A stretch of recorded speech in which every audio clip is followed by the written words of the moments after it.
Assalamualaikum warahmatullahi wabarakatuh. Hari ini saya bersama Pak Dilapa mengunjungi Adik Reski untuk memberikan satu penghargaan karena dia rajin ke sekolah. Ini sebanyak 300 dari PPPD Harapan, karena di luar sana banyak anak-anak yang mengalami kondisi badannya itu lengkap tapi malas ke sekolah. Nah, kali ini dia rajin ke sekolah, padahal kita lihat sendiri bagaimana keadaannya. Nah, untuk memberikan penghargaan kita berikan sedikit 300.000.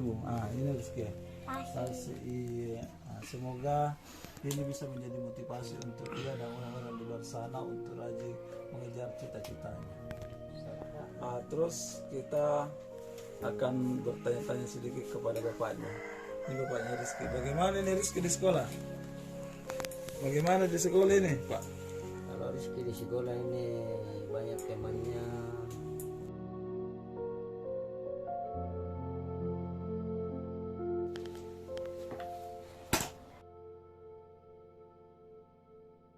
Putar-putar tangan diputar, gulung-gulung tangan digulung.